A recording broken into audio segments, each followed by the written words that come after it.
Hello, welcome Hello. to the third episode of Practical Evolution. Today we have special guest Lowe. Um, Guys.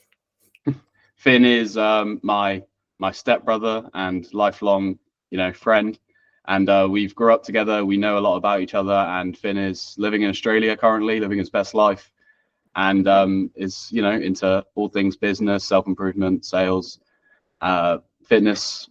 And yeah, we're just going to have a discussion, sort of talk about our interests, shared experiences. Yeah, Finn, is there anything about you, how you would sort of self-identify and sort of roles you're playing out at the moment that you're interested in? So currently I identify as the Australian Jordan Belfort. That's my nickname over on this side of the pond. I mean, the last few months have been really eye-opening for me, coming, on the other side of the world by myself with, you got to fend by yourself without your family and your friends. But yeah, it's been super eye-opening in terms of like wanting to learn and be the best person in sales as I can, but also like entrepreneurship, fitness, health, literally everything, even like meditation and consciousness and wellness. Like been super eye-opening. What was the question? Sorry. No, that's perfect. Yeah, just a bit about yourself. I feel like we covered a lot of ground already, but so if we just want to touch on a couple of those things. So like, how is Australia helping you with those things? Do you feel like it's very conducive to those sort of things? Are you resisting against any sort of the culture there, or is it helping you along in that regard? I think by being put into uncomfortable situations for prolonged amounts of time makes you have to adapt to your environment. I think back home, I think it's very comfortable and it's very easy to sort of stay in your ways for months and years on end. Like I would usually go out drinking every weekend, and I would never really stick to what I wanted to actually really achieve in terms of like my future. But coming to the other side of the world, I've had to rely on only myself, and I've had to learn life's tough lessons, which has been great, which has been really good. So yeah, I'm looking forward to what the future presents. Yeah, that's amazing. I think just for some context for the people listening. So how long have you been in Australia? How long are you planning to stay out there? And like what have you been doing while you've been there so far? Okay, so I've been in Australia for 5 months now. I started in Melbourne. I've been everywhere. I've been to Melbourne for 2 weeks. I went to Brisbane for 2 weeks. Then I stayed in Sydney for 6 weeks. And now I'm in the Gold Coast, but I'm moving back to Brisbane. Absolute chaos, right? But I moved to Sydney because like I wanted to carry on my sales career. I didn't want to, doss around in hospitality because I knew that that's not what I wanted to go into. So I actually got myself a proper Wolf of Wall Street-esque sales job in the middle of the Sydney CBD, where 8 till 5:30 we were making 150 cold calls a day. And I was targeting mechanics, like the most Rogan Australian mechanics you could ever think of. So that was a real eye-opening experience. But yeah, I'm in the Gold Coast now. I recently got a job covering Brisbane's hospitality market. So I'm on the field. I have to travel to Brisbane every day, deal with hospitality groups, restaurants, etc. And just help increase the business growth. I mean, it's technically still a startup, so it's pretty interesting. They're launching in the UK in January as well, which maybe I might be a part of, not sure yet. But in terms of staying in Australia, not too sure yet. I'm just going to go with the flow, see where it takes me. Yeah, that's amazing. And so how's your lifestyle? You already mentioned something about like health. You've been more invested in wellness and stuff like that. You even mentioned the word consciousness, which I love. So yeah, like tell me about some of your recent insights or even progressions in those regards. I'm really interested. Yeah, so when I moved over here, I actually stopped drinking. I downloaded an app called I Am Sober, so it gave me a bit of accountability. So that aspect alone was a huge change of not drinking any alcohol, even like one beer. I'm currently at 91 days, which is the longest I've ever gone in since I was 18. That's probably been the main change. Is a bit of a snowball effect, because when you stop drinking, you feel much better, you have more energy, and then you invest that time going into the gym or reading books or just taking care of yourself, walking, whatever means necessary, really. I've tried meditation a few times. I still struggle to like really get into it and like make it a daily habit. Yeah. But I'm definitely interested in doing that for sure. And I was doing so well in the gym. I was going to the gym pretty much every day, absolutely loving it. They have these bath houses over here as well, which is not too dissimilar to like the spas we have at home, but it's like really hot magnesium baths with saunas, steam rooms, plunge pools. Connor, you would absolutely love it, honestly. Sounds great for recovery. Yeah. I've been doing that on a weekly basis as well. But with my job, the nature of it, you're driving around a lot. Like I often leave at 7, you get back at 7. You often get offered free food because you're selling into hospitality. So, I mean, who's going to turn that down? Not me. But yeah, like generally speaking, like being in Australia, everyone's healthy anyway, like relatively. So it's much easier to do that for sure. Interesting. Okay, so what have you been reading anything or anything on meditation, or is it like a type of practice you've been leaning into for that? Not specifically. I sometimes just go on YouTube and get one of those like 10-minute meditation things. I think they all serve a pretty good purpose. In terms of reading, like as you know, like because for context for the viewers, me and Connor sort of been back and forth with business ideas for quite a while now, and I think it's an inevitable partnership for sure. But I did actually just buy this book called 12 Months to $1 Million, which is basically like a guide to how to pick a product, the strategies behind it, how to successfully launch it and make it a sustainable business. Because I actually said in there, weirdly, only 5% of any business reaches $1 million in their whole lifetime as a business. How crazy is that? That is crazy. So is that revenue? Is that valuation? That's revenue. Revenue. Okay. Wow. Yeah. So 1 in 20. So yeah, it's a tough world for sort of entrepreneurship in terms of businesses. Like I think 2 out of 10 make it past 2 years. So it's like 20% are actually surviving that long. So it's like a company sort of come out in bursts and then they die off quite quickly in terms of like an evolutionary thing. It's lots of competition, but it's healthy competition at the end of the day. And if you have a good idea, you know, to distribute it, you're going to be rewarded for that from the market. I think it's a really like cool thing. And as you say, as you start like cutting out distractions, I think you naturally want to do more with your life or the world. And you end up, when you eliminate those distractions and things in your life, you end up doing the things that maybe you should have been doing or like that naturally happen. And so when you cut out drinking, you cut out sort of distractions like that. Maybe you're a bit more focused, you're outside your comfort zone, you're growing lots of other avenues of your life. You'll notice that you'll want to start a business, you'll want to help people, you want to see how you can offer yourself on like a wider scale. I think it's a very cool thing about actualization.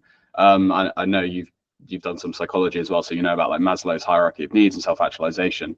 It's sort of the natural, I think, progression, which is really cool. And I love it that we're like so young and we're thinking about all these things. And it's really cool with your sort of sales and my tech. I think there's going to be quite an easy collaboration there.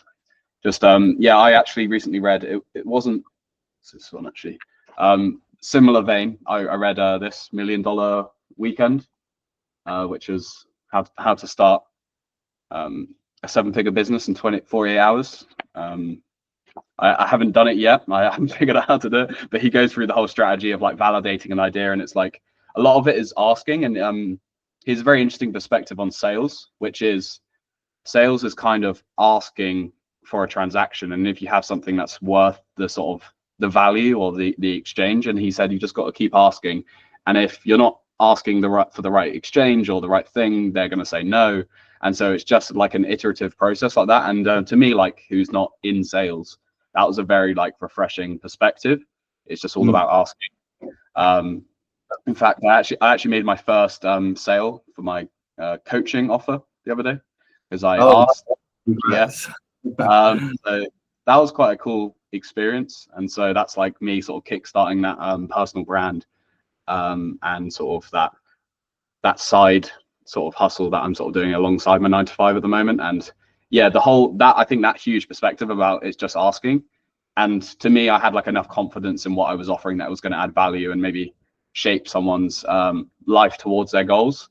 Like, to me, I had that level of confidence that asking became easier. And so as I built that confidence, it crossed a threshold where I was able to ask without sort of like being like, oh, I don't know if I'm asking, can I actually deliver on it? Sort of like all those doubts that ended up disappearing with that confidence. Does that sound about right about how, like, what sales is, or like that level of confidence that you need to have in the product? 100%. Obviously, like, confidence goes a hell of a long way when you're selling, but I think familiarity with the product you're selling. So in terms of like you're selling a health and well-being program, is that correct? Yeah. So effectively wellness coaching, self-improvement-esque.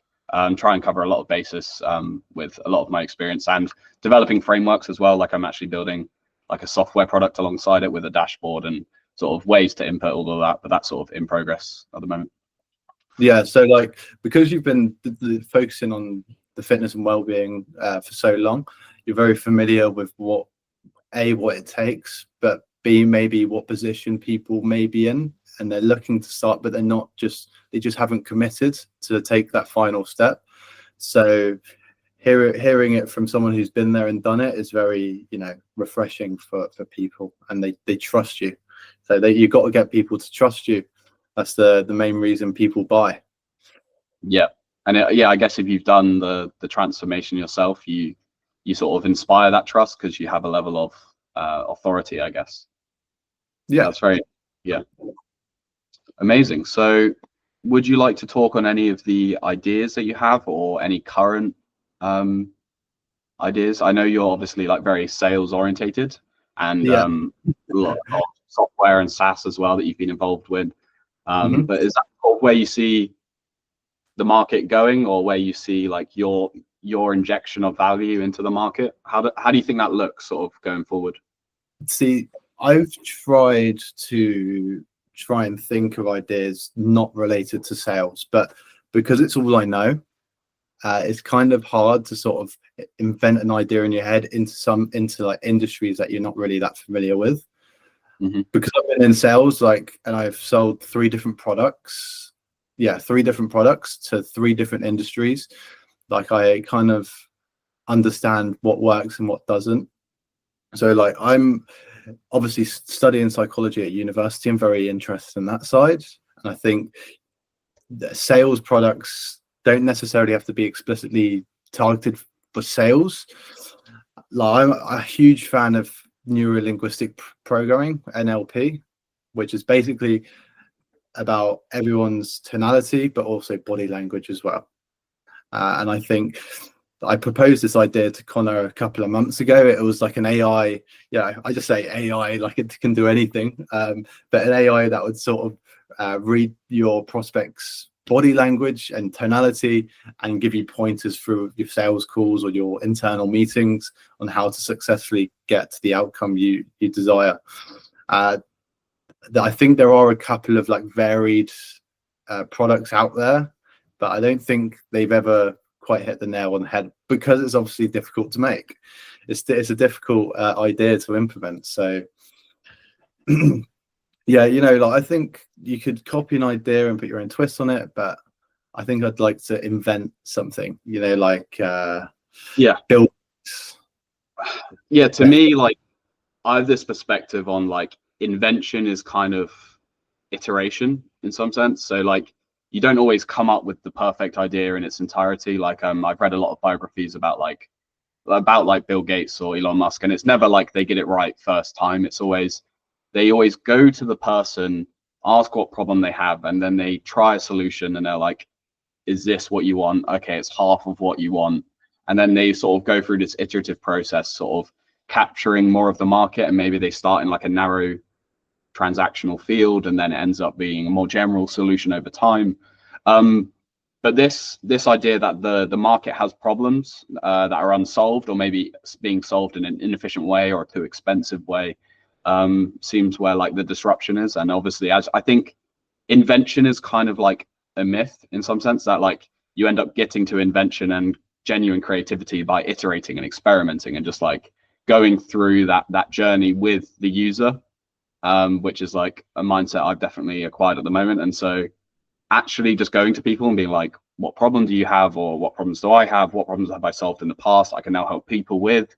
And so this whole frame of like looking at it as problems that can be solved, and do I have the skill set to solve them? Can I get more skills to then solve them, or is there an automated system I can build to solve that problem, and all those things. So like this problem oriented mind to me is very like, it's very like true, and it sort of cuts through a lot of the noise for me. So I can look around and be like, what problems are people having? I do this in work. I'm like, what problems are we having with the systems? Where can I improve them? And I sort of get to iteratively tackle them.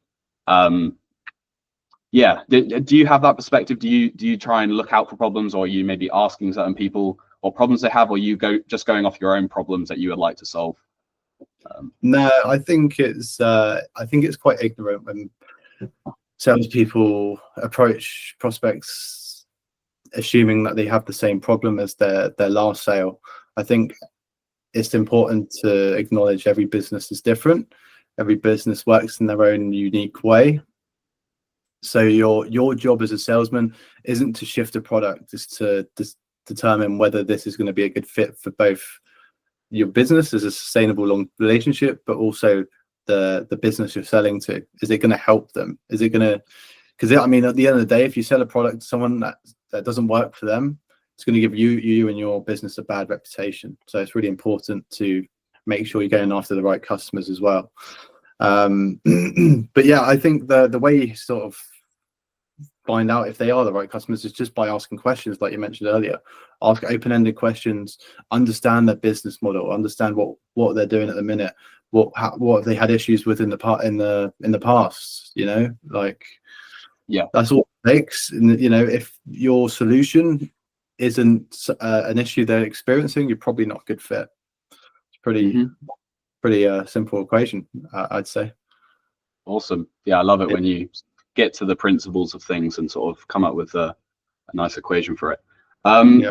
In that same vein, what would you say NLP is to you, and how are you applying it, or maybe how has learning that knowledge helped your skill set? Is there any sort of correlation there? I'm very interested. I haven't looked into it massively, but I sort of have an idea that would maybe help with forms of communication and reading people.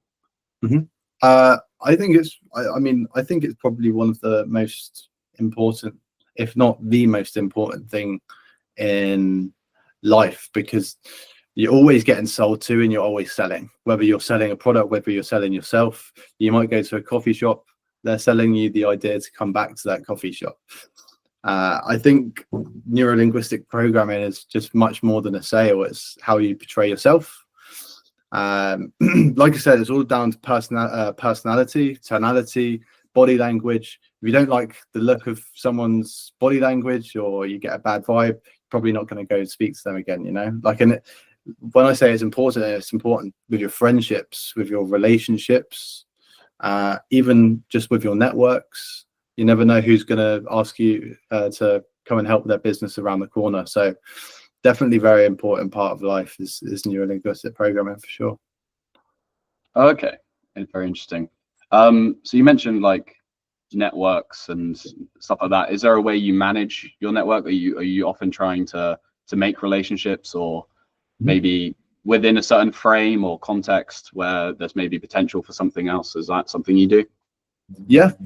So, you know, every sales meeting I have, I don't I don't necessarily mean say to myself that I've got to close this meeting today, because like, it might not close today and it might not fix their problems now, but it might fix their problems in 6 months.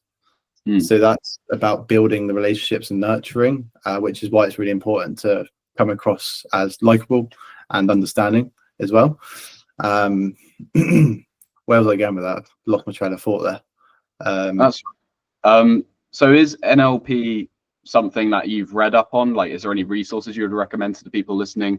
Because I haven't exactly come across it as like in the self-improvement space. Is that something you would recommend? I would just recommend watching sales YouTube clips like Jeremy Minor. Really like him. He's really good with tonality and body language. You've got Andy Elliott. He was a notorious car salesman, so that's face-to-face sales. So that's all about neurolinguistic programming. Personally, I mean, I actually learned from my last job where I went up to Manchester for my induction week, and I remember I was sat with my arms crossed, my legs crossed, just like with a monotone voice, and he was picking me apart, and I felt so vulnerable that day. But he was very intent. Like, he trained us really well on it for like 5 days straight, and I just sort of researched into it more. Everything's on YouTube nowadays. Those two sales guys, the absolute goats of their industries. So I definitely recommend going to watch them, how they sell, and problem solve. But again, I think it just comes down to experience. Like, everyone's different, everyone's personality is different. So how you portray yourself and how you use NLP is based on your experience and how you learn. So yeah, it's a very interesting subject, and I'd highly recommend looking into it, whoever's watching. Yeah. So in terms of like neurolinguistic programming, it's very much like trying to sort of engineer the conversation in a certain direction or understand more about them in a certain way. And do you find that helps with your self-reflection at all, like looking at your own conditions or habits or programming? Do you feel like there is an aspect of it that reflects upon you and you end up noticing, oh, I need to change a lot about what I'm doing or how I'm believing in a certain situation or the outcome? Is there any of that sort of ignited a lot of self-reflection or self-awareness? I definitely think it helps you bring more self-awareness to what you're doing, because you've got to be conscious of how you're being portrayed, for sure.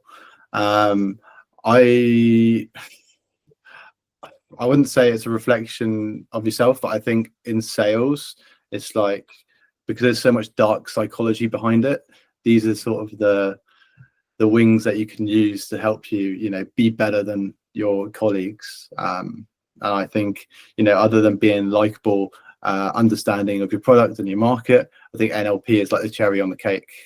If you can get that, then you'll do really well. Amazing. Yeah. So is there anything you're sort of working towards at the moment? You mentioned, like, is there any sort of goals you're pursuing in fitness or in business maybe? Is there any sort of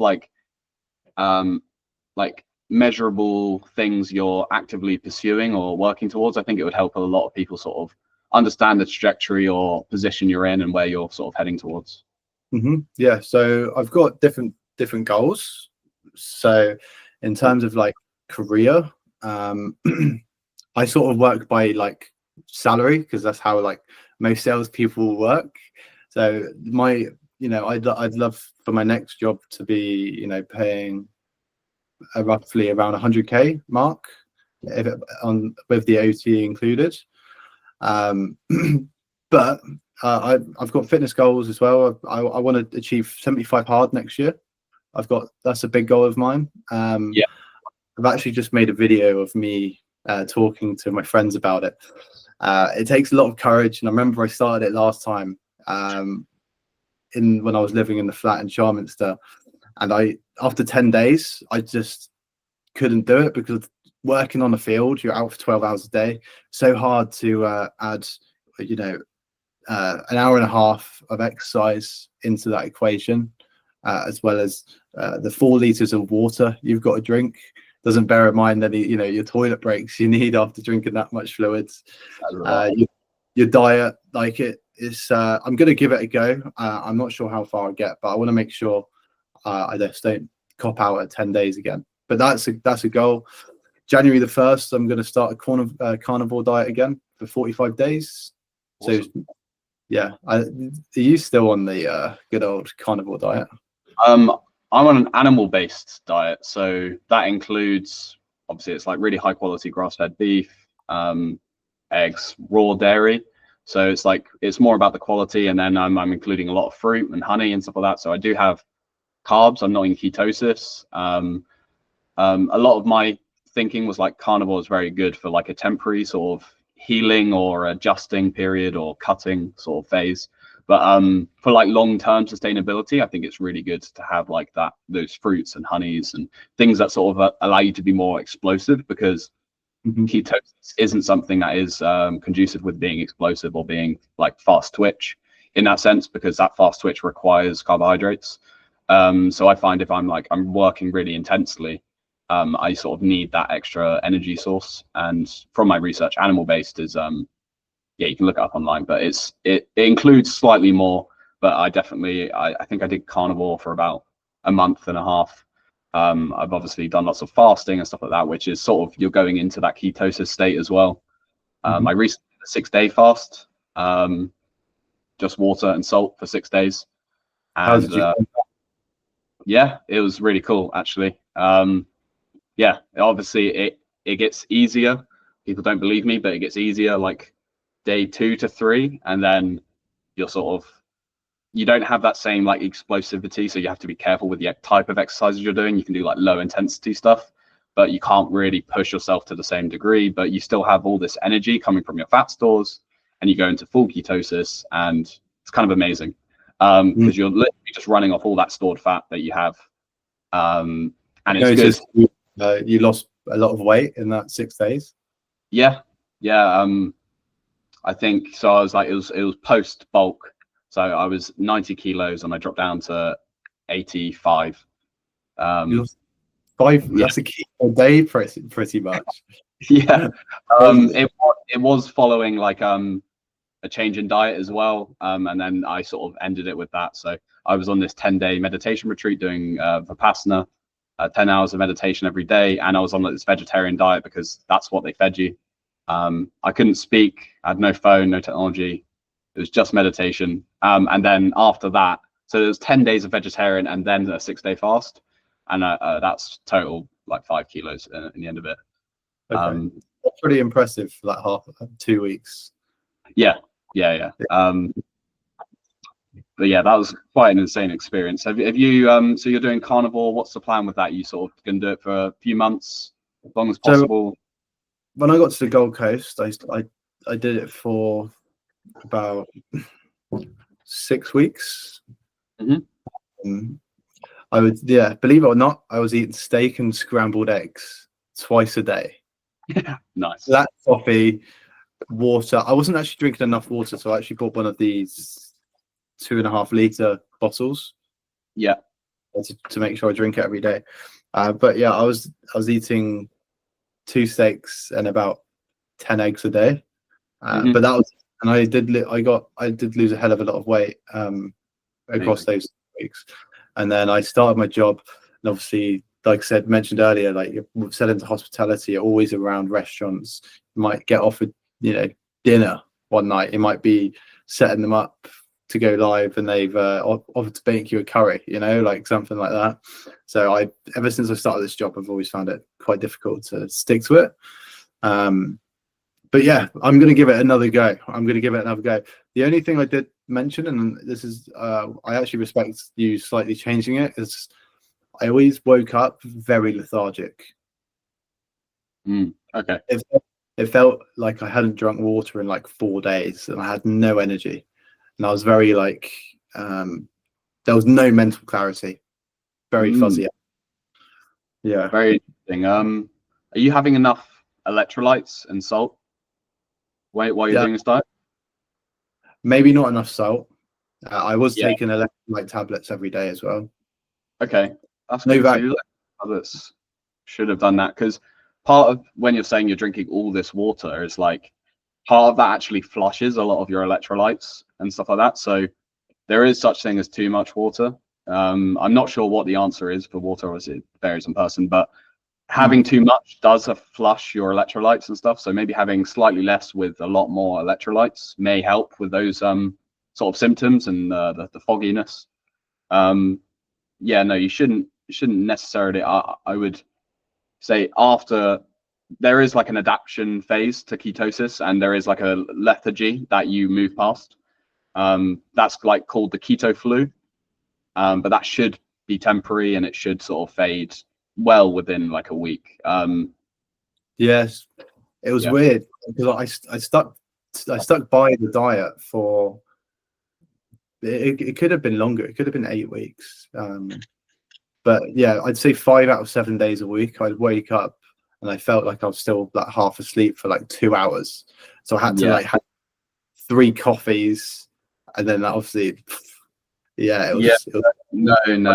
I think something slightly like you have to make sure. Sometimes they recommend like organ meats and high fat, so not lean steaks. Like you have to make sure that you're sort of doing it in the right way. So make sure you get a lot of fat, you're getting a lot of salt, and you're getting maybe some organ meat. Like I have liver supplements as well, so that includes more vitamins. So you can have like frozen liver or liver supplements, and that includes like a more complete diet with micronutrients as well. Because if you're just having like a fillet steak with no fat, you're not getting much nutrient past like the meat, like the muscle meat, because a lot of the nutrients is in the fat and a lot of the nutrients is in the organ meats. And they sort of say like carnivore with like a well-rounded sort of micronutrient profile would include something like organs and liver and high fat. But yeah, I'd recommend that. Eating organs on top of that. So liver is basically a micronutrient, so it's like a multivitamin. It has loads of vitamin A, loads of things that you sort of don't get from the primary meat source. And it's a great sort of multivitamin that you take that would probably alleviate a lot of these symptoms. It have loads of minerals. You can look at the sort of mineral profile, and it'll be better than most multivitamins you can take, and it's like a natural source. Obviously this is cow liver that we're talking about, and ideally grass-fed cows. Like the diet of the cow also determines the nutrients. So you want grass-fed cows, you want happy cows, and that sort of maximizes the omegas in that as well, because the omega profile, if they're just fed like loads of corn and stuff, they get sickly and they have the wrong sort of fat ratio, sort of like the LDL to HDL sort of stuff, and omega-6 to omega-3 ratio. But yes, it's very poor quality on this sort of thing. Did you see that big company, Lurpak, the butter? Yeah. The company that owns it is called like Alsa or Alba or something. And they've been feeding their cows with some really like damaging feed to humans. And it's just been approved by the UK government to use that feed for all of the cows back home, apparently. Yeah. No, I've heard whispers and stuff of this, but I would just say I wouldn't buy from them. And clearly they're not prioritizing quality, they're prioritizing something like profit too much. And so there's like an optimization where if you optimize for profit too much, you ended up with these over processed, cheap feed, unhealthy animals that ended up not being as nutrient for us or as healthy for us. So like stuff like that. I think it was, I want to say Arla or something, and it was the Bova thing. Yeah, and so it's typical. Great. Now that's another thing I have to avoid in terms of health. But I've refined my diet to the point where I'm normally getting grass-fed beef now, and going to this like Borough Market in London. It's great for getting like raw milk, which is unpasteurized, unhomogenized. So like prioritizing quality is obviously like it's more costly because these people aren't optimizing for profit, they're optimizing for quality. And so it's like this trade-off. It's like a lot of my investment is going into high quality food, and finding sources for that can be hard, but I'm sure you could do a similar thing in Australia. I'd imagine so. I think it's weird how, well, it's not weird, but it's amazing how important your diet is into how you actually feel on a daily basis, isn't it? Yeah, no, I think diet is one of the most like high leverage things you can focus on, along with like sleep and exercise. It's like one of those core pillars, because the food ends up becoming you. So it's like you replace your current cells with your input of food, and so your body is constructed of the food you've eaten over the last like 3 to 7 years. And so if you've eaten shit, you know, your cells and the functioning of your brain and stuff like that is going to be subpar if you had eaten a better diet. And yeah, you're sort of leaving growth on the table if you're not thinking about your diet. And I think now it's so easy to like have a bad diet, and it's so cheap to have a bad diet, and it's all these things. And I don't think the market is actually caught up in this regard in like prioritizing nutrition and prioritizing quality. That that's like niche circles that I've found, but it's like it feels like the broad trend is still how can we churn out really cheap, easy food. You go to a supermarket, like most of the stuff is like going to include seed oils, sugar, you know, processed wheat and grain and stuff like that, which all sort of cultivate illness over time from what I've looked at. So yeah, I was reading a theory the other day about how the government wants this to be the case, because if they have a population of unhealthy, unenergetic people, they're going to do as they're told, right? They're going to work in their lives. I have an opinion on this that maybe doesn't necessarily agree. So let's hit the hills. Well, no, my view is quite moderate in the sense that I don't like to assume like malice. It's normally incompetence or like an over optimization in some other direction. So I've mentioned this already, but to me it's the free market, and it's basically the consumer isn't educated enough to value nutrition and health to the point they don't know diet impacts them that much. So it's like a re-education sort of the consumer, because clearly the consumer is valuing these cheap processed goods because they keep buying them. So it's part of like a re-education on the consumer, and also these companies are just optimizing for one thing, and that's profit. Because if the consumer doesn't care about health and nutrition, they're going to continue optimize for revenue and profit.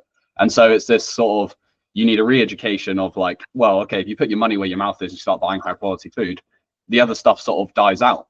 So it's the natural sort of free market.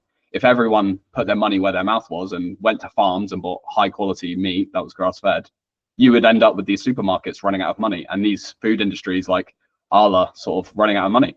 So you sort of vote with your money in some sense. And so I believe that as the consumer gets more educated, and as the companies realize they can't survive if they don't prioritize quality, then you would see that trend over time.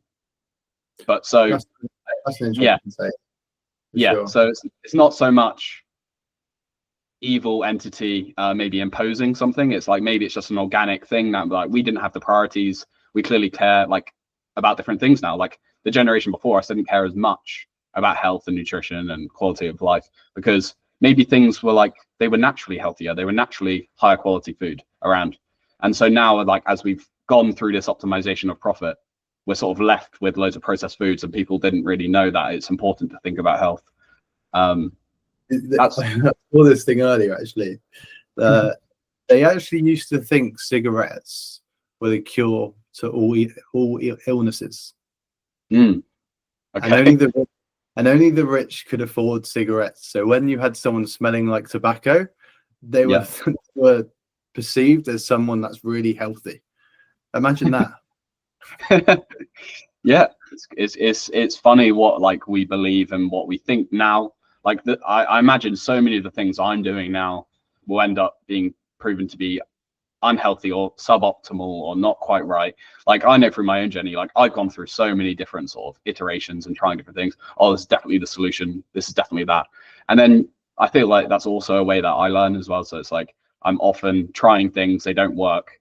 And so like experimenting it for yourself is like, when I smoke cigarettes, I don't feel too great, or like over time, it's like my health it's sometimes hard to pick out the one thing that's maybe causing your why am I feeling not optimal? Why am I not vital? Why am I not full of energy? So it's hard to pick out the variables, but if you iterate over time and you sort of try stuff, and you end up landing on something that works for you, which is more important, because I don't think also the nutritional profile doesn't look the same for everyone. The optimal nutritional profile is going to be different, but depending on your needs, your genetics, and all of that. Yeah, I agree with that. And I liked how you said, going back a couple of minutes, how people vote with their money. That is very true, and I've never really thought about that. But these supermarkets make it so easy to, go. How many Tesco Expresses are there on each main road? Yeah. Nowadays, like, it's so convenient. Yeah, convenience is the other optimization. So we, as a consumers, we love convenience. I mean, personally, I love like stuff like Amazon. Like I'll order stuff. I don't really buy anything not on Amazon, unless I'm like going out and trying to get like I'm trying to get inspiration for something. I want to look, and I don't know what I'm going out for, but if I know what I want, I just order it. In London now, you get it same day. It's mega convenient. Yeah, it's crazy.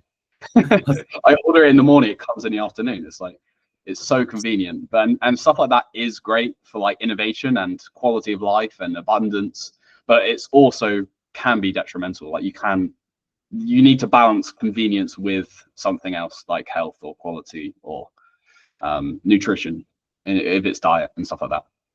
Yeah, but I think that comes from the consumers. Like we're talking about this concept of you vote with your money. Like personally, I like to put my money in areas where I want to see the world going as well. So it's like I invest in my education, I invest in my nutrition.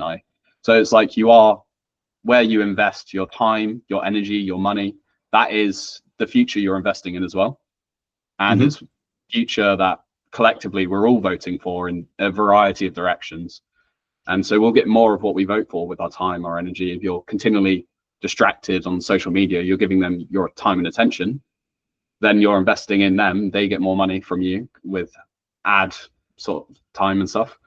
So it's the same thing. You invest, and so it's very important to, I think, to have that ability to choose the sort of like agency thing, to choose where you put your time, to be very intentional with where you put your energy and how you cultivate your own energy. I think those things are very important. And have you thought about those things, about choosing, maybe free will, intention? Are these things that resonate with you? And like, how have you maybe had any insights, learnings in those regards? Or? Yeah. I think I think you're pretty much there with your theory of consumer behaviors. I think the chemicals that are in foods nowadays are made to be addictive.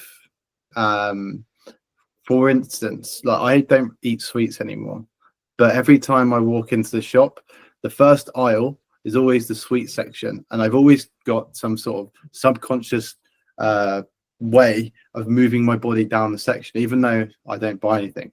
But it's still like something inside me telling me I want some sweets, I want some strawberry laces, Yeah, fine. We'll just pick up where we left off.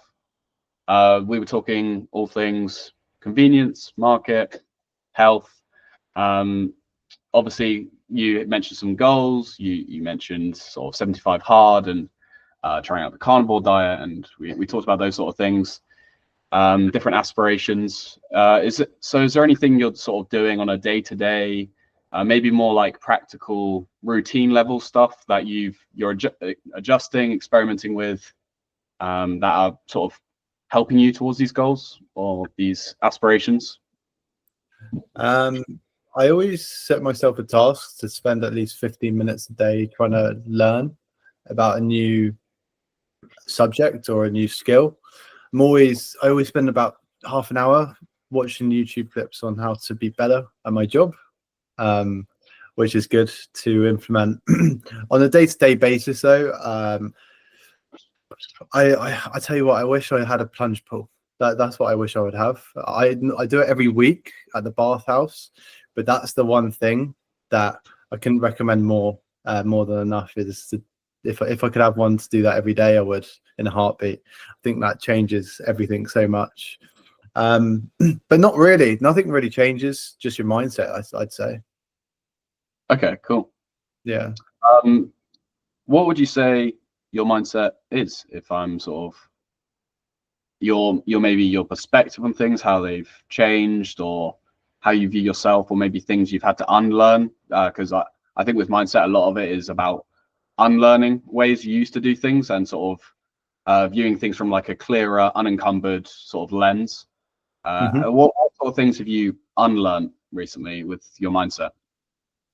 I'd say number one would be fear of failure. I think we've all gone through it, and I think it's probably a maturity thing as well, where you're scared to fail. Like you want to succeed at everything you do. You want to be looked at as someone who's great at what they do. But I think the only way to actually get there is by trying again and again and again. Because like I remember my first day in sales, and I was told to go on the phone, and I was petrified. I mean, I was absolutely petrified, and it just gets easier from like doing call after call after call. Every call gets easier. Then I went to face-to-face meetings, which is scarier because like you're in person. There's no like getting away from it. There's no hiding. But then you do that a few times and you get used to it. So I definitely think like the shift of mindset is for me is the fear of failure. I think if you fail, it's almost a good thing because you're going to learn from it. Yeah, so that's kind of like a growth mindset, right? So that's hard things make you stronger, and adversity and discomfort sort of end up fueling you, and failings are just iterations on success, right? They're steps on the way. Yeah, exactly. And I think it goes back to like what we were saying earlier about being in your comfort zone, and like if you don't, what was the saying that you used to say? 1 foot in chaos, 1 foot in comfort. Was that right? Yeah, order and chaos. Yeah, you have to have 1 foot in each. Yeah, and I just think it's so important to be outside your comfort zone, because if you're living a comfortable life, you're going to make your life a lot harder. But if you make your life hard, it's going to be easier. Does that make sense? Yeah. That's how I kind of see it.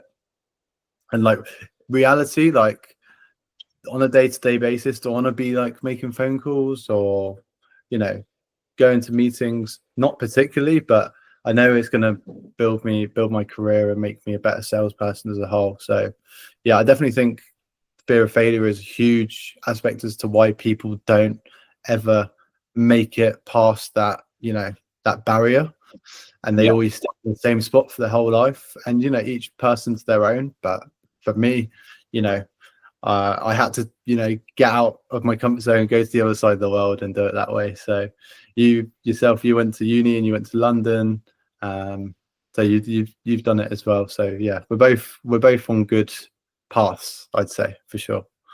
Yeah, and there's something to it as well about it like being momentum based as well, because I found the more you do it, the more you sort of go outside your comfort zone.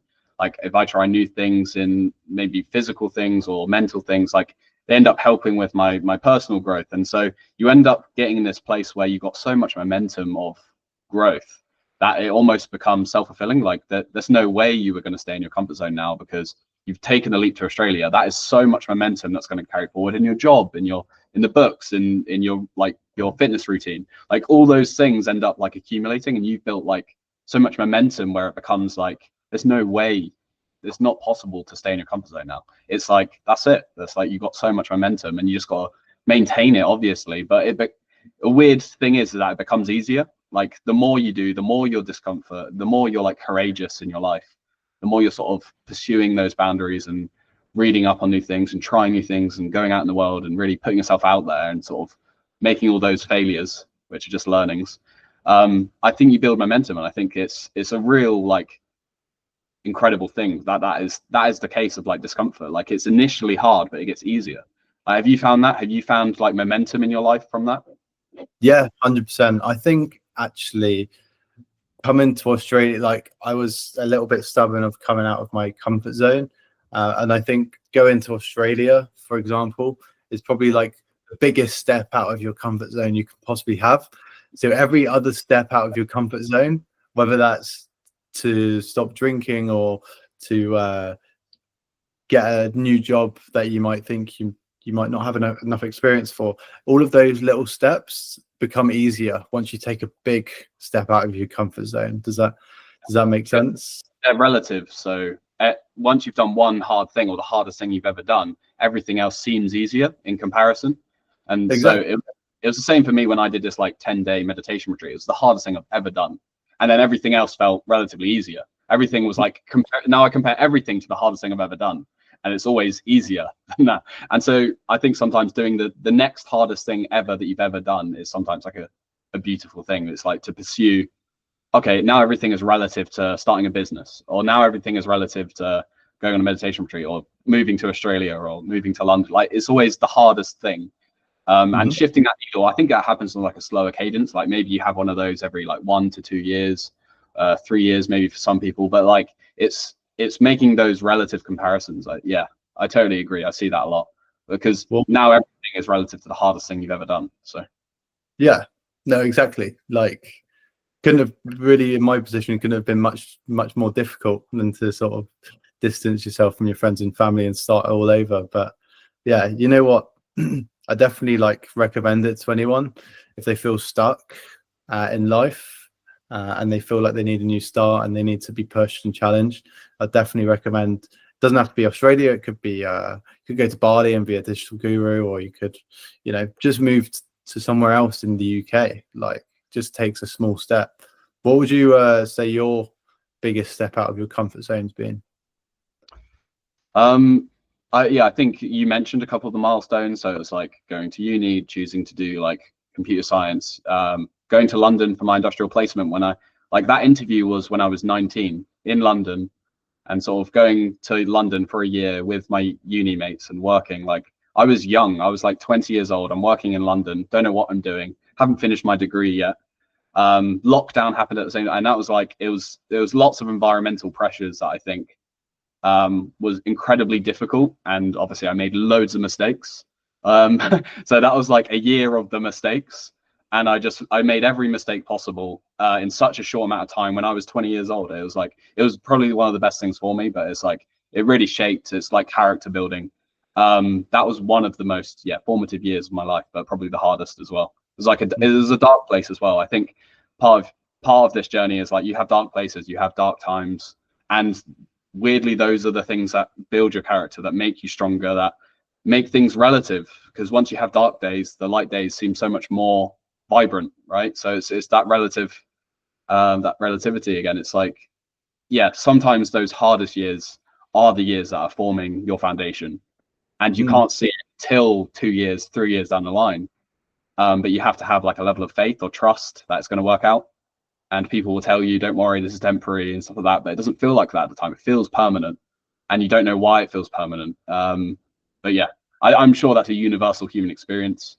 Yeah, would you resonate with that? Have you had those sort of constructive character building phases of your life? Yeah, I'd actually say probably the last 2 years, actually. And that's probably that's when I went into sales 2 years ago. And that's when I started pushing myself out of my comfort zone. So it hasn't been easy, and it hasn't been pleasant at times, but I know like maybe in 2, 3, 4 years, everything will be much easier. So just get it out of the way now. But I remember like back in the day, you changed like quite quickly. Like, you adjusted your mindset very quickly, and you sort of, ever since Connor's been 15, just for context, he's sort of been very consistent with his determination and discipline on being a better person in terms of health, mentally, but also as a person in general. What was it that sort of changed the clogs that for you? Like, what was the turning point for you? A little bit of is like this like radical self-awareness, or like understanding that it was like a mini, if you're talking about 15, 16, I had like sort of this revelation that I was, you know, a human being that could determine my destiny to some degree. And I got this like overwhelming, and it is overwhelming, like a sense of responsibility, and like sort of an existential crisis, people will call it. But it's just like, oh shit, this isn't on anyone else. This is all me. and it was like this radical responsibility where it's like, it's do or die. You're gonna, and like, it obviously comes back to, this is temporary, this is life, this is, are you gonna do your best, or are you gonna stay in your comfort zone? And like, I was confronted with this choice at a fairly young age, and that's funny that you sort of saw it at that sort of time period, because it was definitely, for me, it was like an overwhelming sort of, oh shit, I got to get like my act together, I want to live this life to the fullest. And it was a very much like grab the bull by the horns sort of thing for me, and it was very overwhelming. Like, comes with a lot of like anxiety, or like, am I gonna do this? And like, I'm confronting my fears on a regular basis. It's like, oh shit, like, I'm gonna continue to do all this stuff, and I'm doubting myself. And it's, yeah, to me, it was a combination of responsibility and self-awareness. It was like, I became so aware of all these like habits I had that were not fulfilling me or serving me, and I was able to modify my beliefs by like deep introspection and sort of an existential sort of like, oh shit, this is it, like, this is life, and I'm gonna enjoy it, you know. But yeah, I don't know if everyone has that experience, or like to the same degree, or maybe it's more gradual for some people. But it's like, it's maybe a maturing thing, as you're saying. But it's like this, oh shit, like, I'm going to take responsibility for my life, and no one is responsible apart from me. And it's just like that agency, that ownership. I think that's like an innate male experience. Every male goes through at some sort of point in their life where they understand no one's there to save them. Do you think that's like a genetic thing where you're actually like manufactured to sort of get that, and some people just, or do you think it's like external, or a bit of both? Yeah, it's a complicated equation. If you look at it from the physical perspective, it's like testosterone makes hard things feel good, and the masculine hunter-gatherer evolution that has persisted over the last million years is like, our job is to go out, hunt, and genetically that's so ingrained in like our, like, that tribe mentality of like, I aspire to be the one that provides, the one that goes out and gets the hunt and grows and betters oneself. And yeah, that those are definitely two like scientific factors, but there is something that I believe is more psychological or spiritual, however you want to conceptualize it. But it's like, to me, it is like an actualization of who you could be, and like, you have who you are, and then like your potential, and like who you could be. And this is unknown, and you can introspect on it all you want, but you don't know your potential until you sort of fulfill it. And so to me, it's like a crisis of meaning. It's like, you get this like, oh, okay, I get to define the meaning of my life. And then you then go through the journey of fulfilling your potential and defining your own meaning and what you want from life as well. So it crosses into spirituality and psychology, because you have to unlearn so many things, and you have to generate this like level of meaning and responsibility. But then it's all there's this masculine tendency, which is evolution, hunter-gatherer, and testosterone is a hormone that obviously encourages all this like male bravado and aspiring towards goals. It's a very goal-oriented, mission-oriented hormone. So to me, it's like, I don't know what's the fundamental truth, but like, I've like explored both, and there's this aspect of masculinity is like as like archetypes as well. So there's like the king, the warrior, the lover, the magician, and so there's these aspects of masculinity that you can sort of develop and cultivate, and sort of as you fulfill your potential. I'm sure lots of those things resonate with you as well. You sort of maybe explored the scientific view, but maybe also the psychological and spiritual view. Yeah, I'm still getting my head around the spiritual side of things. Starting to, especially in Australia, they're very spiritual. So I'm starting to resonate with me a little bit. But I definitely understand, like, the last 2 years I've had a lot of internal conflicts where like what I do know, how I've like lived isn't sitting right, and I'm trying to confront it, you know. So I'm trying to get, and you're having, like you say, you're having to unlearn your current beliefs and how your thought processes work, and install new ones, which is always a difficult, period. But it's what every man's got to go through, I'd say. Yeah, I would say so. But yeah, it's it's an interesting topic because I think everyone comes to their own conclusions with how, like, the orientation they want to go in, the choices they make. And I think there is a lot to be said for like free will and choice in this aspect. And it's always an admirable thing when you see another person like aspiring to be their best version of themselves. And I think it's quite inspiring to be around other people that are doing that sort of thing as well. And so a lot of what I think is like amazing and that we can all do is like, if you're basically a role model for other people when you start aspiring for things and you start working on yourself, you end up, that doesn't go unnoticed, and lots of people end up sort of seeing that as well, and you end up having this like tendency to be like influencing people. Yeah, which definitely. I didn't realize when I first started all of this, is that like this whole thing is actually to bring other people up as well. And it's like, it's about like inspiring others to want to pursue the best version of themselves and their goals and stuff like that. But it's an awesome thing. Yeah, it's weird because like it started like with Australia, it's with the friendship group, it started like one of us being out here, and now there's like five, and then there's going to be more soon. It's crazy how like it just takes one person to set an example and then people to realize, oh shit, like I need to really get up with the game, you know. It's interesting though. For sure. So I've been thinking a lot about this aspect of like agency and choice, and so I bring it up in conversation quite a lot at the moment. What would you say like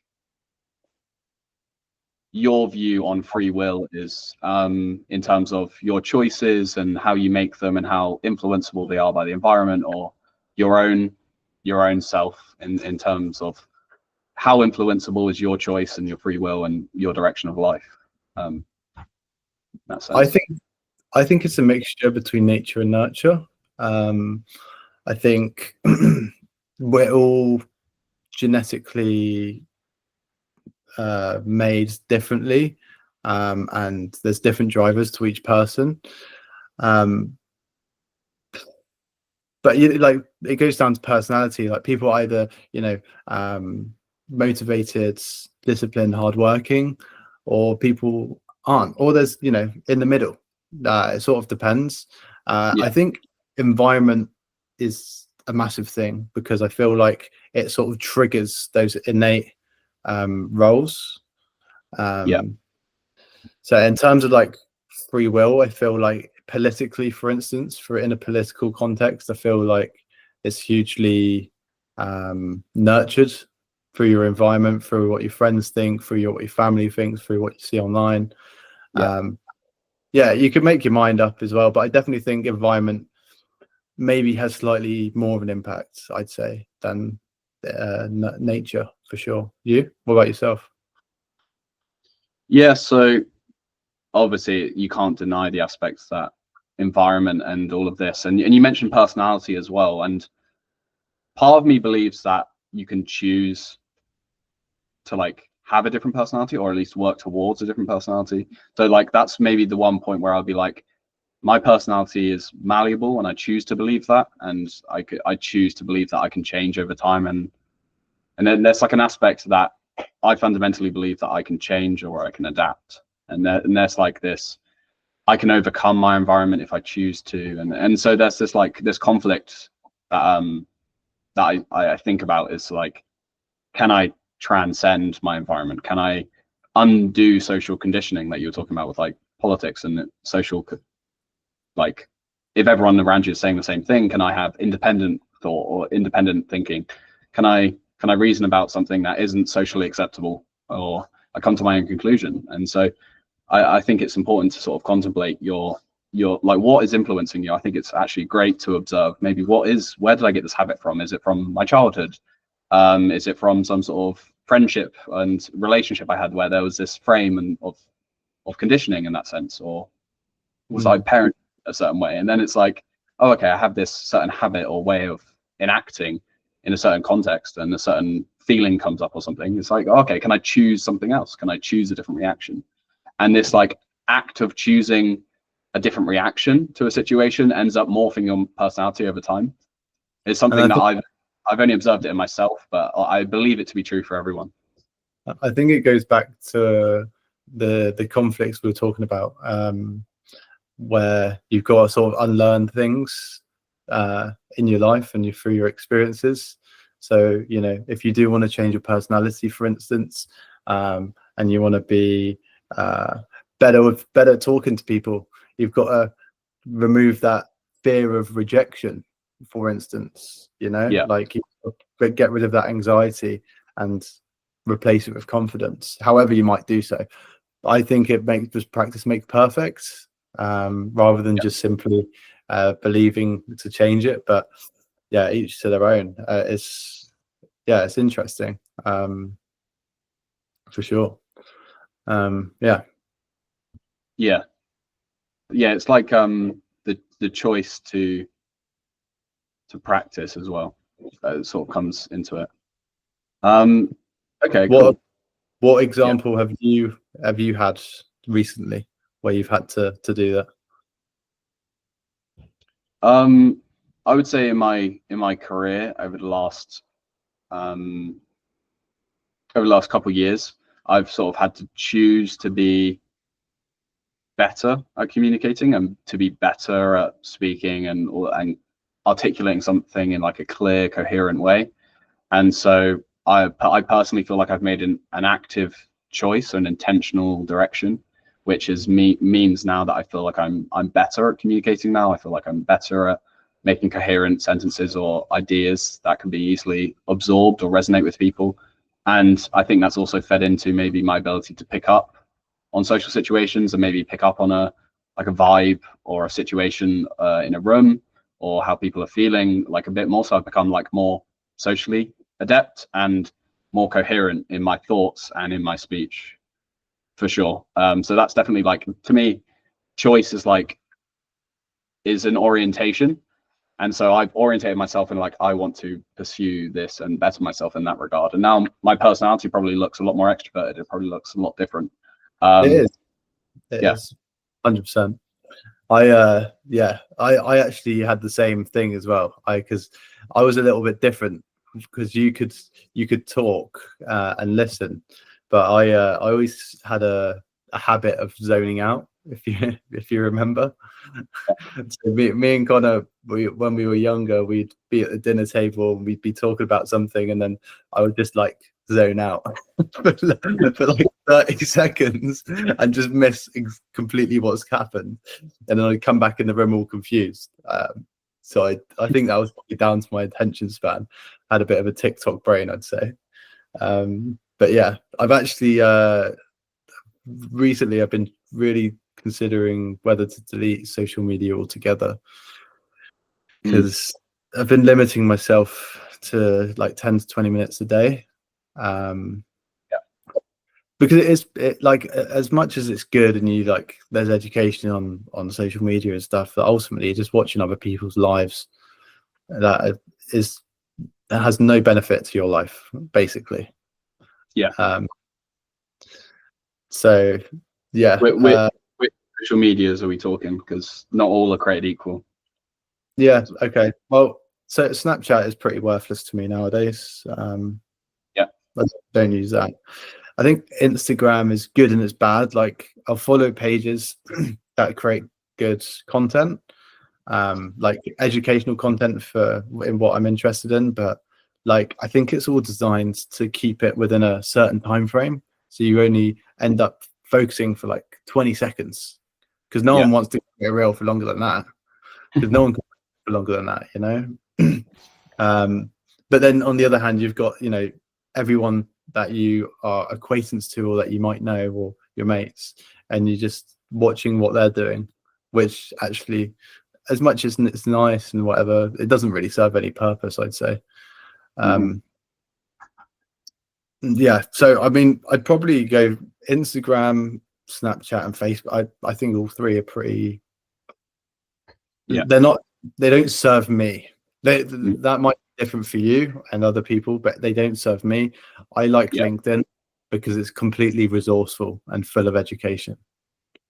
Okay. I have a similar but different perspective. So Instagram I like for documenting and maybe occasionally viewing other people's sort of like profiles and stuff like that. If I'm connecting with someone, you get an insight into the life they've lived and sort of places they've maybe been and stuff like that. So it's like a highlight reel of someone's life.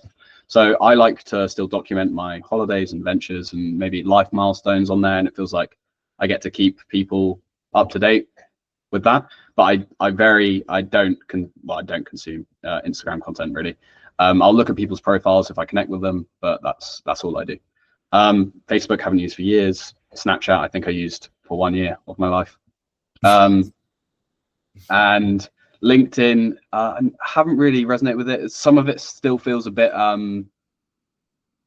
professional, like not super authentic. I completely agree with that. Actually, I think everyone's. Yeah. Go on. Sorry. And yeah, we can touch on that. But and then so I've opted for YouTubers that like that is somewhat educational or I find really interesting. So I'm like following my curiosity in some sense.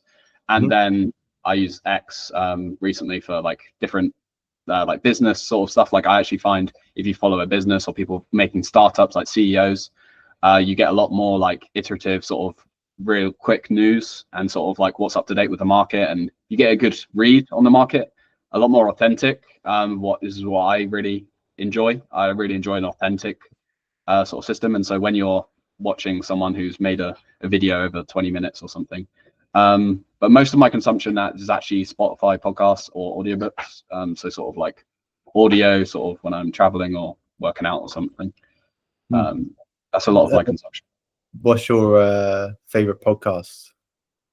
I just got my Wrapped and stuff. So I think my top couple podcasts were Lex Friedman and Joe Rogan. I'm quite envious of Joe Rogan, actually. He's so good at talking. So good at, like, but the podcasts, like, did you listen to the one he had with Donald Trump? Yes. Yeah. And like he just makes them so smooth, and like they're just talking for 3 hours straight, and I'm listening for 3 hours straight. Like I'm actually like interested in every single thing they're talking about. Yeah. I think, yeah. I literally put him on every night to fall asleep to. It's he makes great content. He does. Well, he's done it for decades now. He's to put his 10,000 hours in. He's reached a level of mastery in conversation that is unparalleled, and he's probably the best, most authentic person for this sort of role, and that's why he's risen to the top of the sort of podcast world. But this is my no, I'm sorry. Go on. Sorry.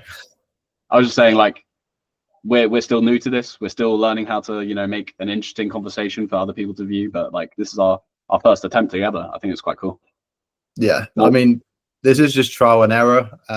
Connor's going to post, and you might absolutely hate us, but we'll find out. Joe Rogan's great, man. He's like a poet when he does his podcasts. Anyway, talking about Donald Trump, what's your thoughts? I'm quite interested to know. Like, get into a bit of politics. Yeah. So you're trying to get cat. Is that what's happening? My view is always very optimistic, and I've always been sort of just an overview of how I view the world. I tend to come to my own conclusions. So I think deregulation is good if there's government overreach. I think if you're slowing down innovation and entrepreneurship, that's not your job. And I think if you print money and devalue everyone's currency, that's not a good idea. So my global political view is very largely based on economics, entrepreneurship, and encouraging both of those things, because we want a good quality of life with our currency, and I'm very pro entrepreneurship. And government over the last however many years you want to say it's been degrading, I think is subject to entropy or decay. So governments get bloated over time, and there's been no self-correcting process for a long time. And so if you get people in that start cutting the fat, that start cutting the waste, they waste billions of dollars in America. They waste pounds, millions of pounds in UK. And like, I would like there to be less waste, better capital allocation, and more pro free market attitudes with the government, not us versus them with the government and the free market. It should be a collaborative. The government wouldn't exist without the free market, and you need a government for certain checks and balances, but let's not overreach. Let's self-correct. Let's make sure they're reasonable. We should be able to delete these rules and regulations if they get in our way. That's my perspective, and I think a net positive is to come over the next 4 years. Okay, interesting. What's your view? Let me just adjust a second. I've got my back's hurting. Right. No worries. My view, I think the UK and US, they are in trouble, to put it lightly. I think my opinion with Donald Trump, because he's obviously he's a Republican. He's been fighting against the Democrats for however long. I think the two parties have got two completely different views. I think, in my personal opinion, I think Donald Trump's got America's best interests at heart, not anyone else's. Because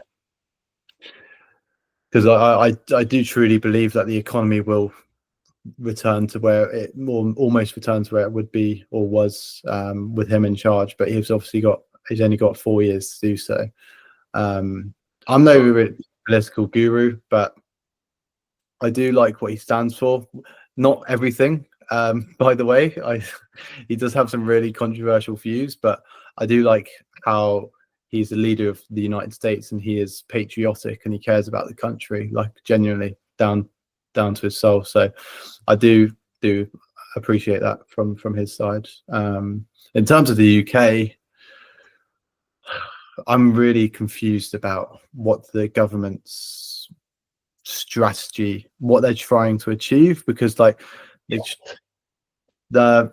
example, they say they're for the working class, but then as soon as they get into charge, they raise taxes and bus fares, Yeah.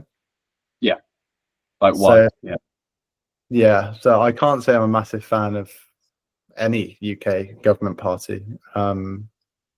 I just think it's all a mess, and I think that the government system needs to change. Yeah, and I think that looks like policy reduction, and it looks like a deregulation and maybe even a lessening of tax to some degree to put more fuel in the fire of the free market. Because I think for maybe too long that obviously it's not impossible, but they make entrepreneurship incredibly hard in the UK. They make not doing a 9 to 5 the anomaly, which shouldn't be the case, and it should be incentivized totally different. And the way of the economy now, where it's incredibly hard to buy a home, incredibly hard to start a family, are the wrong incentives. Those things should be prioritized to a large degree, and it feels like the government has forgot who they're optimizing for, and you end up with this system that is just accumulating tax and power and doesn't know how to spend any of it or use the power.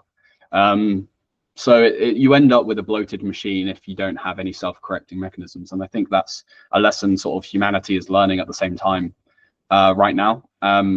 We haven't had this government structure for a long period of time. If you think about in the sort of the lifespan of the human civilization, we've created governments and we just thought it was all going to work out, but they've become more inefficient over time. They've become more power hungry over time. They've become more tax heavy over time. Greedy, but it's sort of the nature of the system that you initialize. So we set the system up, and then we didn't really inspire any productive evolution of this government system. And so now we've ended up with this power sucking, tax consuming entity that doesn't know what to do with it, and it's not very productive, not very efficient. And so you need a readjustment. I think government serves its purpose when it's got a narrow defined scope, but it's very clear that a monopoly structure at the top tries to consume power. And so you need checks and balances so that doesn't happen. And so it stays aligned with public services, healthcare, and maybe not going for wars and keeping good political sort of relationships with other countries. So it's like these very like simple instructions you need to give a government now when you strip it back. And I think you have to make its role very clear after stripping it back. But it seems very hard in the UK, like if that's ever going to happen. I mean, do we even have the system for that level of disruption? It's clear it's possible in the US, but it's not so clear it's possible in the UK, and that will drive people out, it will drive talent out. People might not want to live here if it's impossible to buy a house or start a family. Sort of basic human things that should be relatively easy in this age of abundance that we live in. I find tax really interesting, actually, because if you think about it, let's say right now, so we get paid our salaries at the end of the month, which is taxed, right? Yeah. And you might decide to treat yourself and buy a new TV at the end of the month. That gets taxed. And then you go to a coffee shop, that gets taxed. And then that money that coffee shop uses to buy the coffee beans gets taxed. And then the money that the farmers use to grow the coffee bean gets taxed. Like, it's crazy. It's like all the money is really owned by the government, right? Yeah. Well, and I think that's just like a slow creep over time. It's like, and we never had a way of saying no. It was always the people would get there, and the people that are in the government want, okay, we need more money to do this, we need more money to do that, we need more, and it's always, we need more money to do this, and it's like they never really had any healthy competition in terms of, maybe there's other governments in other countries, but there's no aspect of the free market in the government. It's actually the complete opposite. So there's no competition. There's people going into government saying we need more money, and there's no feedback loop to say you did a bad job of allocating this money. So then they just keep allocating that money they have like government contracts that recur millions of millions, and it's just wasteful. It's just like throwing money at the wall. It's like, it's not doing anything. But we have something as well oiled as the free market. Like money goes a long way, and like you're getting a transaction. Like nothing happens out of like we were saying, like companies don't last long if they're not providing value. Like there's this feedback mechanism that is healthy. And you need to introduce some of that into the government. And obviously this is a super complex thing to do. You need lots of intelligent people to sort of trim back a government in the right way, because if you have no government, I think that's probably a bad thing, but we need less government than we have now. I just think they need less power, and they need to distribute more freedom, and maybe more freedom to like the councils or the counties, you know?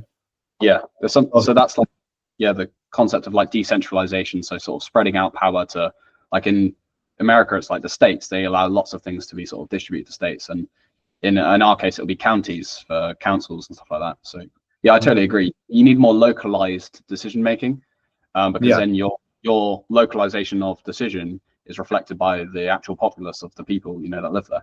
So I totally agree. Talking about decentralization, let's talk about a bit about crypto. Yes, very hot topic right now.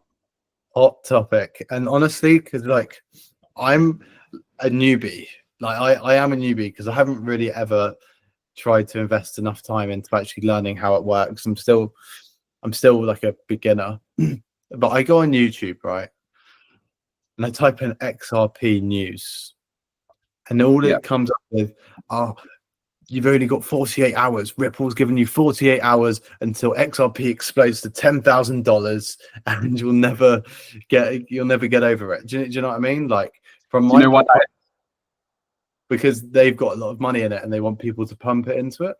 Yeah, exactly. Everyone that owns the asset wants other people to buy it, so then their money is validated and goes up. Yeah.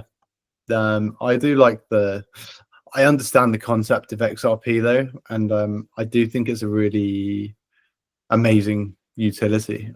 I think it is going to be used by banks to do cross-border payments. I think it's got is EFTs approved. Do you understand what XRP does? Sort of a financial tool for quick, easy transactions, and it's sort of like a transaction layer that banks could use. Is that right? Yeah, pretty much. So rather like, I did this the other day. So I sent from my UK bank account, I sent money to my Australian bank account. It took 6 days, right? Yeah. That's when you do that, you send that to your bank. They have to do all sorts of internal processes, then find Aussie dollars, for instance, in the UK bank to then send to this Australian bank, and it just takes too long. It's way too inefficient. So XRP is just used as like a translator. So the bank will just, if you're in Australia, the bank will just buy a certain XRP in dollars and exchange it to pounds within 3 seconds, like that. Yeah. Okay. Yeah. That was very interesting. Yeah. Yeah. I haven't done much research on XRP, so I haven't looked into it.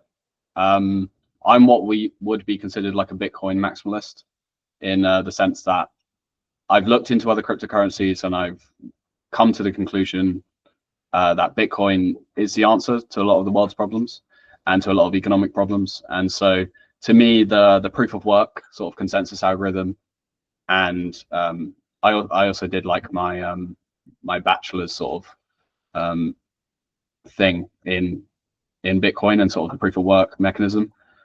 And I believe fundamentally that things like proof of work provide a level, like a mechanism of mining the currency that makes it of value, because you're correlating energy to value.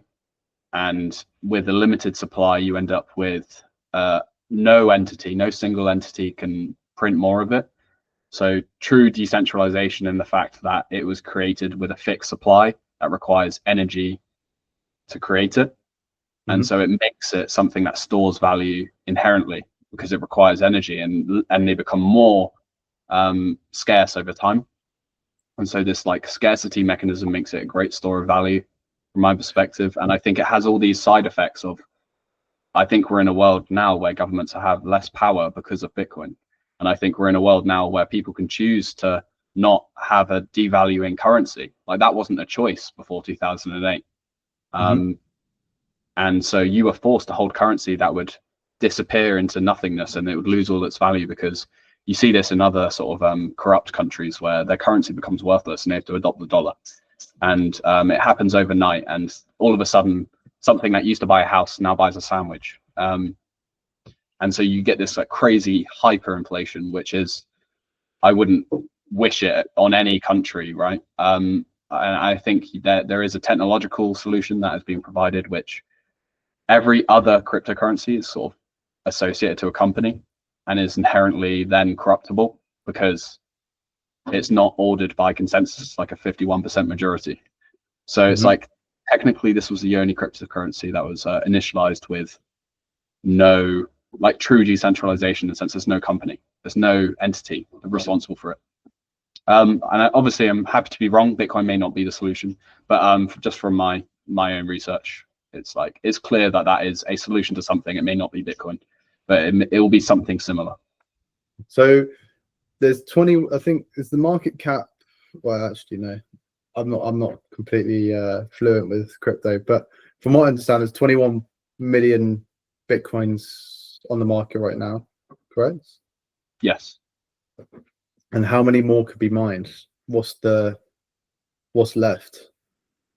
So it's logarithmic. I think last time I checked it was like 19 or 20 million. I could be wrong on that, but effectively say there's like a million or so more to be mined, and it's logarithmic. So over every 4 years you get a halving, and so every block you mine rewards half the amount of Bitcoin every 4 years.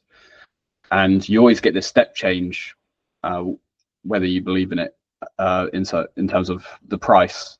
The price always ends up following like a delayed thing of this halving, because it becomes more scarce, and the market then is mining it, but it's harder to mine. And you have this concept of hash rate. So millions of computers around the world are constantly trying to solve an algorithm, investing energy into something that is hard to solve, and then they are valued with Bitcoin occasionally if they solve it. And so it's this proof of work algorithm that transfers energy and hard work into something of value and is inherently scarce and no company owns it. Yeah, it's very interesting. It is, yeah. Do you think Bitcoin or other cryptos will be used rather than our current currencies at any point? So saying something is a store of value and saying it's going to become like our universal transactional currency are two different things as well. So at the moment, there's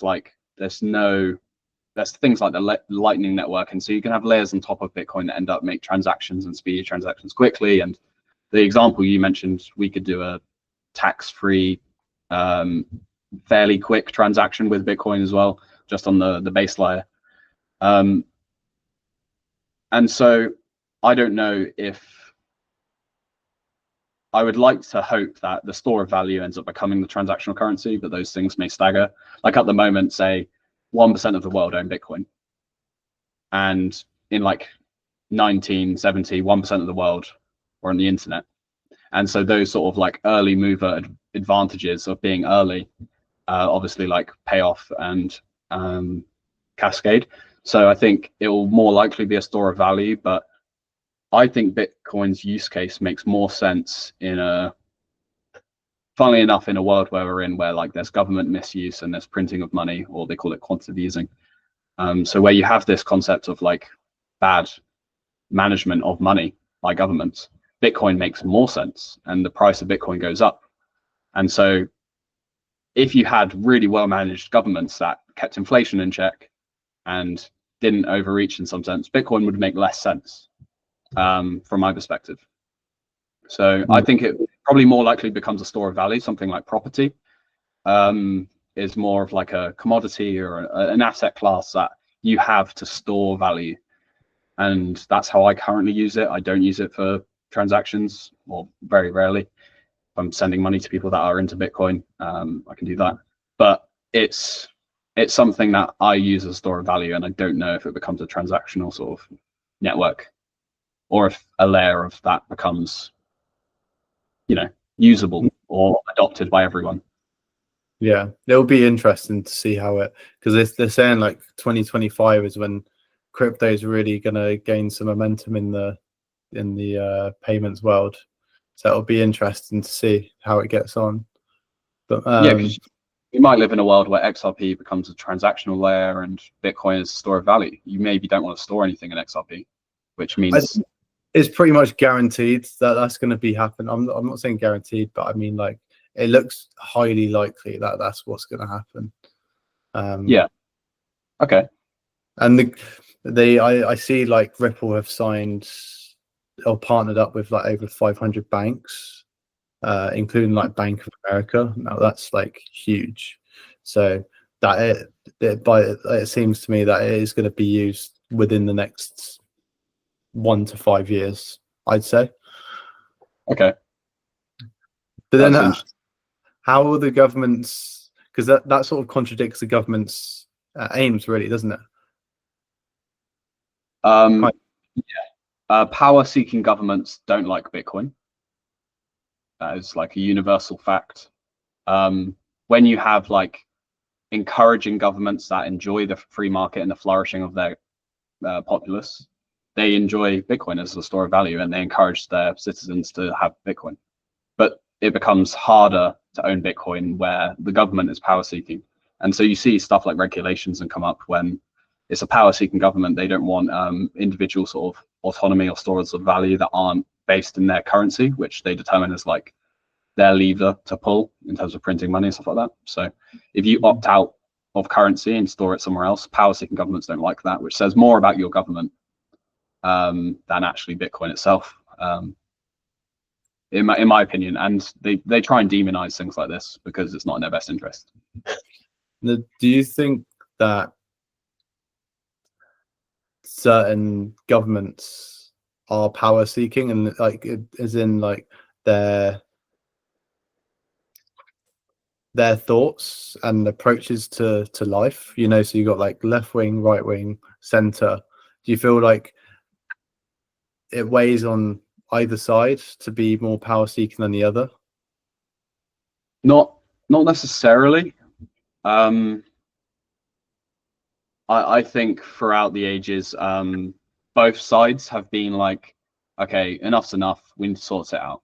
And so you have like presidents of the past or prime ministers of the past that are on both sides, and they're like, okay, enough's enough. We need to sort the shit out. We need to, make sure that everyone is flourishing, and you have an industrial revolution or something like that, or and you have this whole shift to like, all right, the free market's clearly the most important thing. We got to put the money where the people are, not where the government is. And there's this whole shifting that happens, and it's always when enough's enough. It's always when the people are so sick of it, and you have this pendulum that swings. And so it's like, all right, enough's enough. Here we go again, and then the pendulum swing. And I think that could be any party. I'm not one to say I believe more or less. I like to see myself as fairly centrist, but that becomes, it looks different depending on who's actually advocating for the free market. I would argue I'm like a free market advocate, and I don't really care which party is. I don't care which party does it. I don't care which party incentivize the free market and abundance. But I will vote for that one. I just think they're full of, excuse my language, full of rubbish. Like, if the population begins to become unhappy with the Conservatives, let's say, and the Labours, they're always like, oh yeah, like we've got to help the working class. Like, I can't believe they haven't done this. And then they get in power, and then they don't do it. Like, they just talk so much rubbish, and then they get in power and they don't change anything. That's what I get frustrated about. Deliver empty promises. I think there's something fundamentally wrong with voting for people in some sense. Like, I've had this thought for a little while. It's a popularity contest is kind of the situation we're in at the moment, and you can say whatever you want to get popularity, and there should be some other mechanism of policy change or actual actions that you can't back out of once you're in office. And so there needs to be more like, either it's commitment up front, or you have your policies laid out, like, these are the ones I'm going to get rid of, these are the ones I'm going to change, these are the ones I'm going to add. And like a lot more like objective scientific truth in terms of politics, because there's lots of like, I'll say this, I'll schmooze this person, and it's fake. It's a popularity contest, not authentic. And so I disagree with popularity contests. I would like there to be some like policy aligned mechanism where you could like vote on a policy, and then that person that is aligned with that policy gets in, for example. I reckon it should be like anonymous.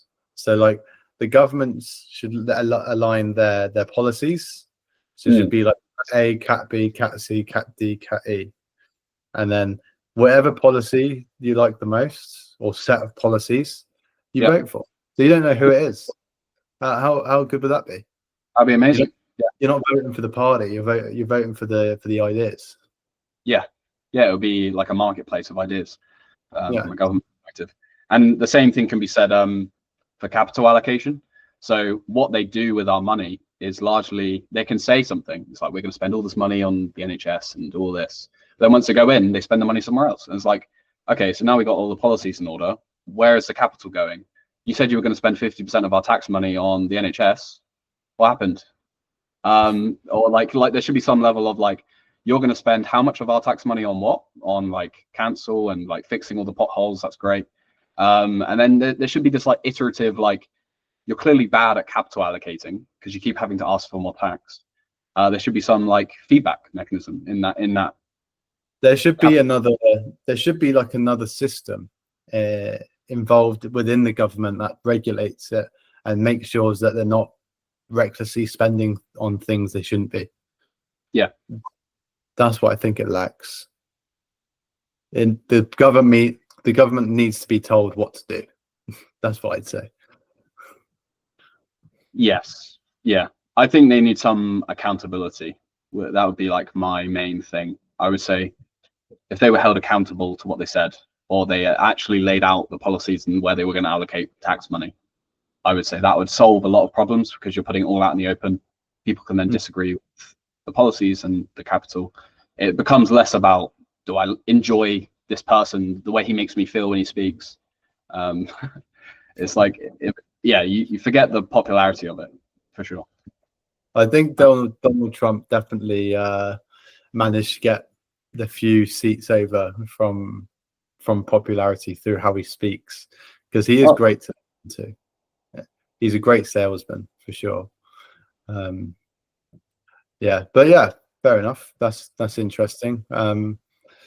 So Labour have got 3 more years. Let's see what they can conjure up. But I mean, from an outside point of view, I haven't been there since Labour took over, but it looks like it's got way worse. Like there seems to be a hell of a lot.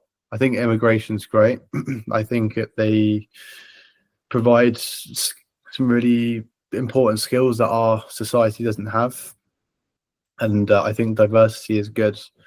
But at the rate of what immigration is happening at the minute, I think it's dampening the country. One thing I would say on that, which I don't think is particularly controversial, but it might be, is the idea of like merit and meritocracy. So immigration should be merit-based. You should allow the most skilled people to come into your country, and you maybe don't want to allow people that are going to like siphon tax money and sort of utilization that should be like benefiting the sort of the general populace that already exists in the country. And so I think lots of countries have this, where they have like a merit-based system where you come in, you have a skill set to offer to the country and a life you want to start and stuff like that. And so I believe in sort of a meritocracy-based world where you would let people in under conditions rather than like a first come first served, we'll let you in. There should be some level of test or check that is merit-based. Do you believe in asylum? Seeking asylum, yeah, to some degree, but I think you could also prioritize within that as well. So it's like we have a certain quota for skilled people, and people that are seeking asylum that are skilled should get priority. So it's like meritocracy should exist in all avenues of immigration. And you've gone to Australia, technically you immigrated. And it was difficult to do that, by the way. Really, as an English, like I was worried at one point that they were going to reject me. You had to fight your case. Like they made it like, okay, if you're not skilled, if you're not going to contribute to our economy, we don't want you. And like that to me seems at least fair. It's like, oh, okay, maybe I need to like work on my skills before I go into another country, like or a certain caliber of job, or it could be anything as long as it's useful. I think level. In America, if you're in construction, I'm not sure if they do it nowadays, but I definitely know they used to do it back maybe like 20 years ago. They would get you to, when you fly over to America, you have to do a test. So if you're a carpenter, they'll rate you out for 100, and if you get anything lower than 90, you'll be rejected and you won't be able to get a job. So that ensured that skilled workers only would immigrate to the US. And I think that's definitely a good way of controlling migration. Because it feels like, I don't know, maybe it's just Twitter, no filter, but from what I see at the minute, there doesn't seem to be any control in what's coming into the country. I think it goes back to the inefficiency of government, and if it becomes so hard to do things within the government and it's such a slow moving ship to run, like it's actually hard to do things that are productive and efficient. Like you need something faster moving to act on problems and to act on things that happen in the country. So you need a smaller ship to run a tighter ship. You gotta have that lean aspect to a government that is able to actually do things when they want to or when they're actually a problem. And so if you have incompetence by being too big of a ship, I think that's what we're seeing in a lot of symptoms. It's like you're too big of a ship. You can't move and you can't respond to this problem. No, but we're a tiny country and we've got almost 70 million people in it now. I think that's too many. You look at Australia, 20 million people. and it's about 40 times I think it's 31 times the size of the whole of the UK. Yeah, but lots of Australia is unlivable desert. Yeah, yeah, no, probably. Like for today, right? Listen to this. I went outside. It was 34 degrees, and the UV index was 13. 13. 13. Sounds lovely.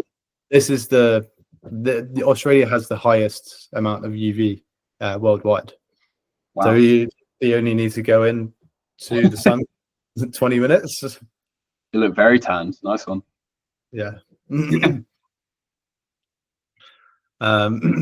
Oh, I did. Talking of Australia, though, I did find a huntsman in my room. Huntsman spider. Yeah. I showed you that actually, didn't I? Yeah.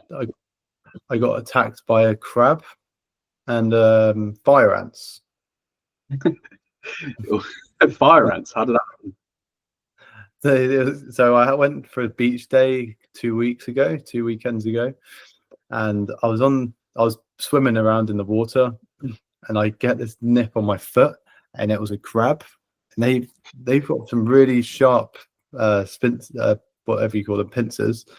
So I run out of the beach, and it's weird. The crabs like dig holes in the dunes, so they run up the beach and sit in the dunes.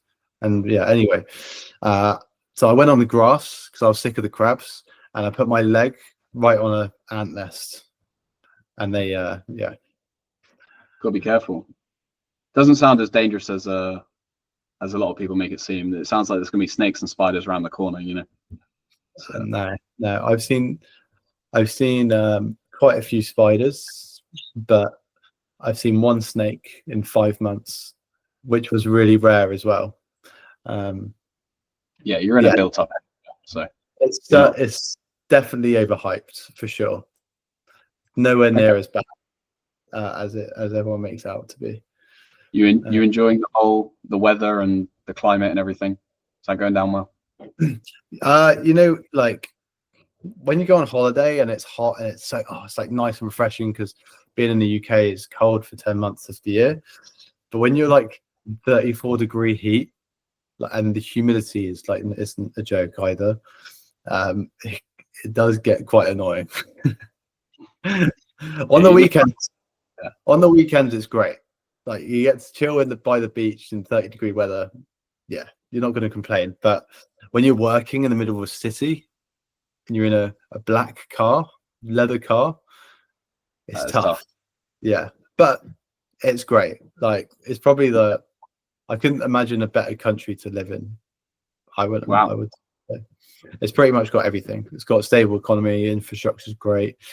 Like you'd never see that every patch of grass is perfectly cut. Like it's like a carpet. It's just beautiful. It's beautiful. And you've got the ability to just travel wherever you want, whenever you want. And definitely, yeah, the people are nice. They've got a good culture.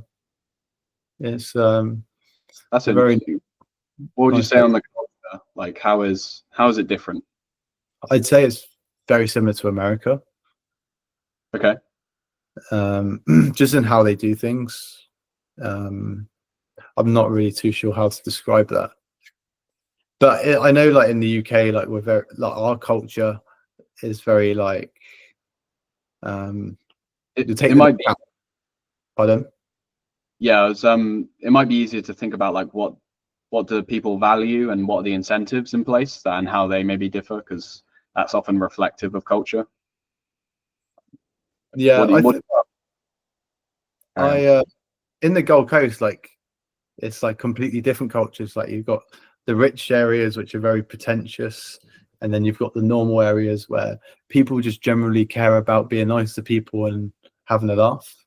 I think back in England, not many people like to see people doing better than them, and I feel like the culture's sort of molded around maybe putting people down, I think. Yeah. Kind of. Have you heard of tall poppy syndrome? Yeah. Yeah, so the sort of like the tallest nail will get hit by the hammer sort of thing. And there's a culture of like, if you don't fit in, you sort of have to. There's like this cultural sort of incentive to fit in or not stand out, which obviously looks like people like, oh no, he's successful, he's totally different to all of us. And it's a very weird culture. Yeah, I agree. Do see a lot of that in the UK. Yeah, I just can't quite get my head around, like, there's been too many examples where like I've seen or experienced almost like discrimination because you're trying to be more ambitious than other people, you know, and you're just trying to be better and better as a human. But here, anyway, the difference here is everyone supports you, and everyone's happy whatever you do, you know. So that's quite nice. Everyone's open-minded, I'd say. I love that. Yeah, that's great. Yeah, no, I think we need more of that in the UK for sure.